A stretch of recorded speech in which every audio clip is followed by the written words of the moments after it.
Pritam Jennifer video. এই ভিডিওটা 18 million view হয়েছে। চলেন দেখি। ছাড়ো ছাড়ো, এখন আমার খিদে নেই, তুমি রাখো, তুমি খেয়ে নাও। আমার মনটা ভালো নেই, আমার ভালো লাগছে না খেতে। খাও না গো। না না, তুমি খাবার এনেছো, তুমি তোমারটা খাও। সেটা আমি খাবো কি করে বলো তো? আরে বাবা, আমি তো আছি পাশে বসে, খেয়ে নাও। আমার মন ভালো নেই এখন, খেতে ইচ্ছা করছে না। খাবে না শিওর? হ্যাঁ, তুমি খেয়ে নাও, আমার ভালো লাগছে না। অমনি খেয়ে নিলে, যেই আমি বললাম আমার মন ভালো নেই, অমনি গোগ্রাসে গেলা স্টার্ট হয়ে গেল তোমার। কেন রেখে দিচ্ছ? লক্ষ্মী রাখতে আছে? এত কষ্ট করে রান্না করেছি, আমাকে খাটিয়ে রান্না করালে সকাল থেকে বিকাল অবধি গেল। 80 টাকার চাল আমি বয়ে বয়ে নিয়ে এসেছি, রান্না আমি করেছি, একবারও বললে না এসো খাও আমার সাথে। নিজেই গালে তুলে খেতে আরম্ভ করলো। কত লোভী একটা মানুষ। এত জোরে কেউ থালা রাখে? লক্ষ্মীকে অপচয় করতে আছে? খেয়ে নাও। ভালোবাসার নাটক। যেই বিরিয়ানির গন্ধ পেয়েছে অমনি খাওয়া স্টার্ট হয়ে গেছে। ভালোবাসে না আমাকে, শুধু অ্যাক্টিং করে। একবার তো পারতে এক গাল আমায় খাইয়ে দিতে। বিষ মেশানো তো থাকতে পারে এটার মধ্যে।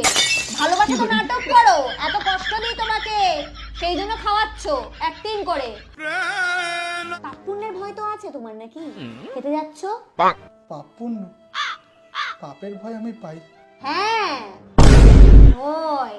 তাহলে তুমি আমাকে ভয় পাও, ভালোবাসো না। কি আর করব, কপালই খারাপ। খেয়ে নাও, খেয়ে নাও, রাত হয়ে গেছে, খেয়ে নাও। কি করব?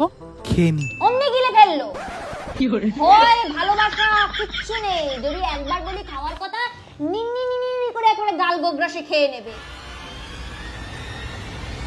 একদম দূরে সরে যাও, একদম দূরে সরে যাও। অভিমান ভাঙাতে এসছে খালি হাতে। আমি খাবো না, তুমি খেয়ে নাও। অনেক রাত হয়ে গেছে, বিছানা করে দিচ্ছি, শুয়ে পড়ো। সেই তো, এবার খেয়ে নিলেই মুখের মধ্যে ঢুকেই গেল খাবারটা। মনে হলো না যে বউ একদম না খেয়ে ক্ষুধার্ত হয়ে বসে আছে। আমার কপাল খারাপ। ভগবান, মা কেন বিয়ে দিয়েছে এই বাড়িতে? একদম নোংরা এঁটো হাতে গায়ে হাত দিচ্ছে। বাজে লোক একটা। নিজে খাও, নিজে গেল। খাও খাও খাও, খেয়ে নাও, পুরোটা গিলে নাও একদম। বিরিয়ানি বিরিয়ানি খেয়ে নিচ্ছে মা। আমাকে কেন তুমি এই সংসারে পাঠালে?